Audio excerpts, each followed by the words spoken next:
try again. Stands challenge us. Puzzles challenge us. They provide entertainment. They make us think. Sometimes they frustrate us. Sometimes puzzles include smaller pieces that require us to build a bigger picture. So Ben, you are my first candidate because you're doing evens.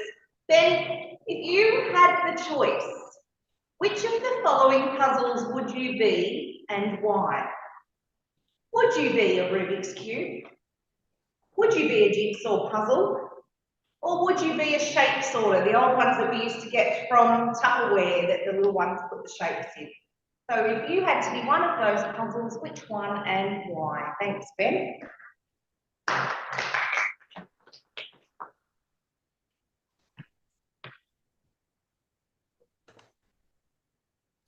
Oh, thank you, Colleen. Which jigsaw would I be? A Rubik's, a jigsaw puzzle, or a shape filler? I love being annoying. And the most annoying puzzle that I know of in the world is a Rubik's Cube. So I'd go with the Rubik's Cube because I love annoying people.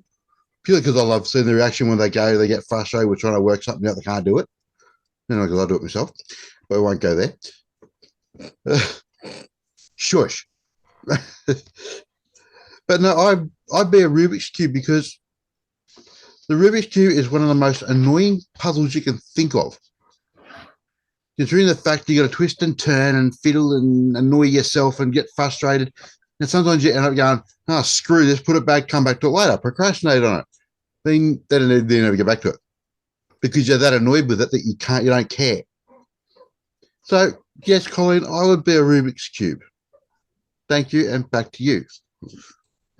Thank you, Ben. And I really thought you might have gone to the point of saying, you know, the old way of doing the Rubik's Cube where you would throw it so it would smash and then you would put it back together so that all the colours fit and that you actually completed it and say, when I was setting that one, I was sure that's where someone would go with the answer. So you didn't, so well done. Bob, the next one is for you. A jigsaw is made up of lots of pieces. Sometimes we try to force the pieces together into a place where it doesn't fit. Can you please describe a time when something in your life didn't fit? Thanks, Bob. Well, that's pretty easy. It's all the time, always. Now, seriously, a jigsaw. So, when I was younger, if I couldn't fit it in puzzle, if you're talking about life, you're talking about challenges, I couldn't fit it in. It was like a jigsaw. Even life's like a jigsaw, so it's got to fit it in. I used to get frustrated, and now I don't get frustrated because I don't care. You do your best. If it gets in, it gets in. If it doesn't, it doesn't. But I don't tend to worry as much as you get older because there's always an excuse. You can say, "Oh, look, I'm a bit old, a bit slow, so you know, let the young ones have a go." The young ones can't do it, but at least we can pass it on to someone else.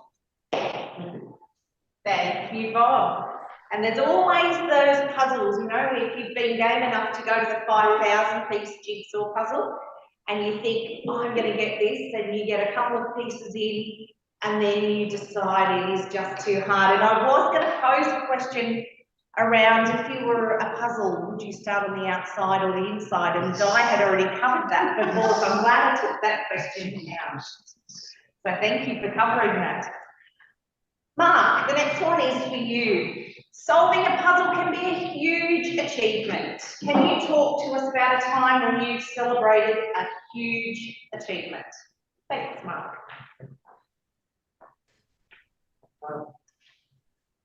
Go back a while, I used to do puzzles with my son. He's now 16, so it wasn't that long ago. He got a puzzle that was, as he got older, it was one that he'd never done, and it was quite a large one.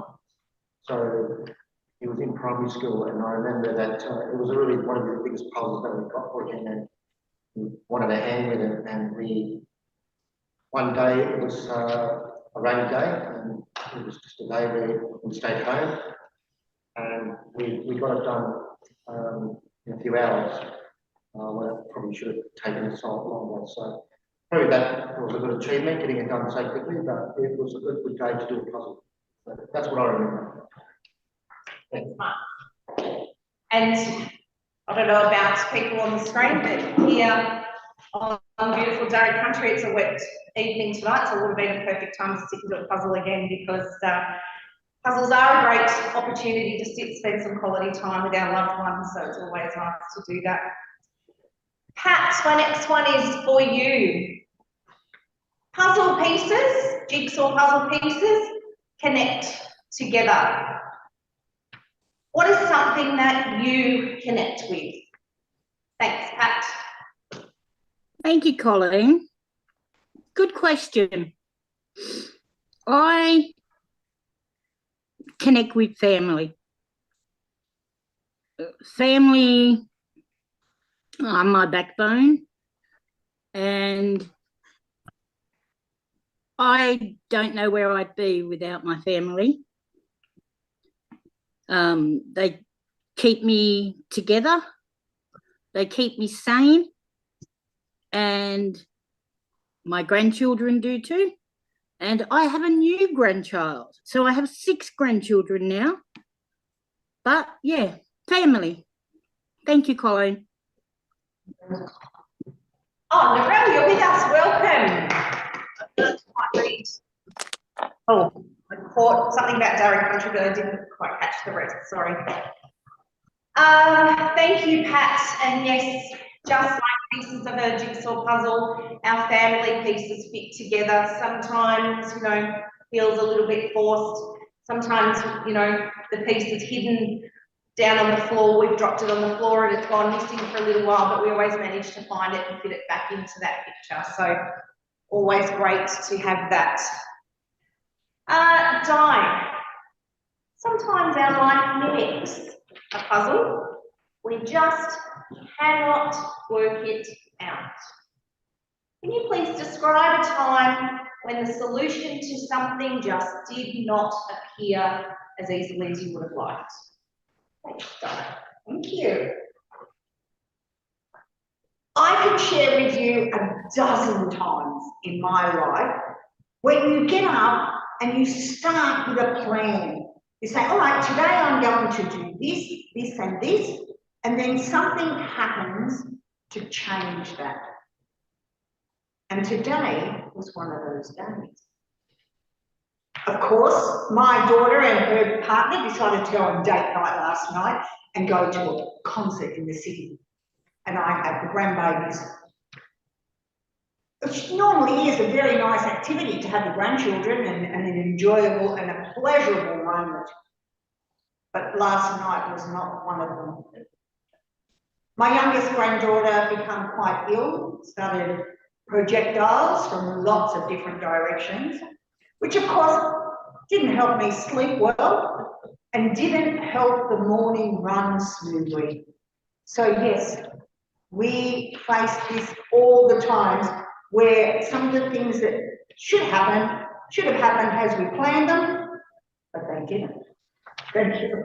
Thank you, Di. Well done. And I hope you got that mess cleaned up.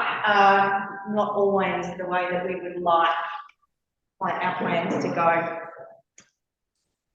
Tucky, if you were a jigsaw puzzle, when finally complete, all the pieces put together, what would we see from your puzzle? Thank you, Tucky. Thank you, Madam Table Topics Master. Well, my jigsaw of life would be shaped as a form of a tree, and the different shades of bark outlining the storylines as I have grown into a big old curly-haired person. But the lines of the bark would tell stories, and it would have different images on the bark embroiled in the stories that I'd have to share. So my puzzle would be, I'd be a tree and you'd see my story and songlines on the tree. Thank you, Madam Table Topics Master. Thank you, Taki. I wonder if I can just be a little bit cheeky, just because I'm aware I don't want Narelle to be the only one left out now that she's on. I know Kanga's timer, which is why I didn't select Kanga. So Narelle, if you are happy for me to throw you a puzzle table topic, are you okay for that? Beautiful. All right. So Narelle, puzzles aren't always jigsaws. Ben, I hope you're counting. Puzzles are not always jigsaws. And so we've got those puzzles where you've got to run the metal along, and if you touch the metal to metal, you get a buzz. A buzz could be exciting, but a buzz can be a bit of a shock. Can you tell us a time where you've been working on or working through something and you've gotten a bit of a shock, whether it's a nice shock or a bit of a startling shock? Thank you, Narelle. Well, thank you very much, Madam Toastmaster. I'd like to share experience with you where I was working at Property New South Wales, and I got a phone call from this a person who manages the museum to tell me there was a sheep dip mix machine that contained arsenic. And I'm thinking, my first question wasn't the arsenic, but what the hell was a sheep dip mix machine doing in the rocks? Anyway, I consulted our resident archaeologist, Dr. Wayne, I can't think of his last name, who informed me that yes, they did drench sheep in the rocks. Anyway, long story, we got the it remediated, but that really took me back as to why a sheep dip machine was doing in the rocks. And I will say that's left me puzzled now. But thank you for giving me the little bit of extra time. And sorry, Taki, I should have said, I really loved the picture that you painted with your puzzle, and that was why I chose you for that question, because I knew that your completed puzzle would create the most beautiful picture, and I loved the response that you gave. So thank you everyone for your answers. Kanga, I knew that you were timing, which is why I didn't throw one to you, but I'm sure your response would have been just as amazing. So I hope you liked the pieces of the puzzle table topics tonight. Thank you, Madam Toastmaster.